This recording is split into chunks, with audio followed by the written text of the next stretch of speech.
Hi friends, ఒకప్పుడు ప్రపంచాన్ని శాసించిన Europe ఖండం ఇప్పుడు పేదరికం కోరల్లో చిక్కుకుంటుందని మీకు తెలుసా? జర్మనీ లాంటి సంపన్న దేశాల్లో కూడా ప్రతి ఐదుగురిలో ఒకరు పేదరికంలో మగ్గుతున్నారు. అమెరికాతో పోలిస్తే యూరప్ దేశాల ఆర్థిక పరిస్థితి దారుణంగా పడిపోయింది. అసలు ఆ అల్ట్రా రిచ్ దేశాలకు ఈ గతి పట్టడానికి కారణం ఏంటి? యూరప్లో మరో మహా విప్లవం రాబోతోందా? ఆ వివరాలేంటో ఇప్పుడు చూద్దాం.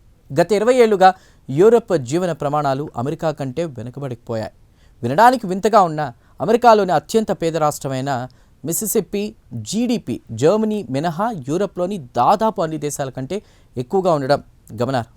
అతి త్వరలోనే మిసిసిప్పి జర్మనీని కూడా దాటైపోతోంది. యూరప్ దేశాల వృద్ధి రేటు కేవలం 1% లోపే ఉండగా అమెరికా మాత్రం 3% వేగంతో దూసుకుపోతోంది.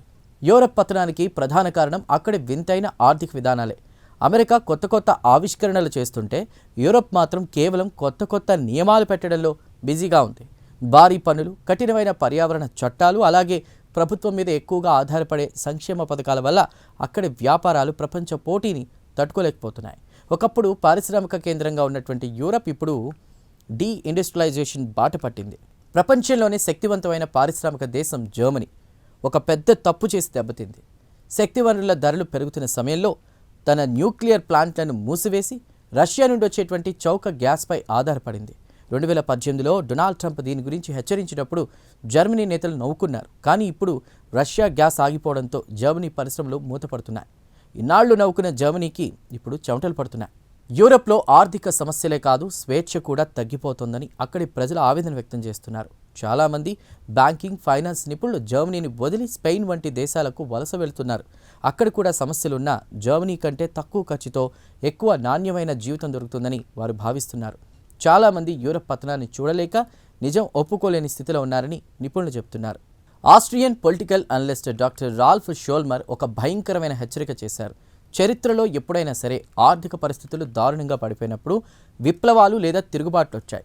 ఇప్పుడు యూరప్లో కూడా అలాంటి సామాజిక అశాంతి, ప్రాంతీయ పౌర యుద్ధాలు వంటి పరిస్థితులు కనిపిస్తున్నాయని ఆయన హెచ్చరిస్తున్నారు. క్రైస్తవ విలువలను తిరిగి పునరుద్ధరిస్తే తప్ప యూరప్లో ఆర్థిక వ్యవస్థ కోలుకోవడం కష్టమని మరికొందరు నిపుణులు భావిస్తున్నారు.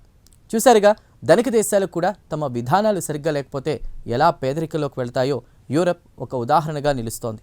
ఒకప్పుడు యూరప్లా మారాలని కోరుకునేటువంటి అమెరికన్ డెమోక్రాట్లు ఇప్పుడు అక్కడి పరిస్థితులు చూసి పునరాలోచించుకోవాల్సినటువంటి సమయం వచ్చింది. ఈ సంచలన ఆర్థిక విశ్లేషణ మీకు నచ్చిందని ఆశిస్తున్నా. దీనిపై మీ అభిప్రాయాలు కామెంట్ ద్వారా తెలపండి. వీడియో నచ్చితే లైక్ చేసి ఛానల్ని సబ్స్క్రైబ్ చేయండి. Thank you.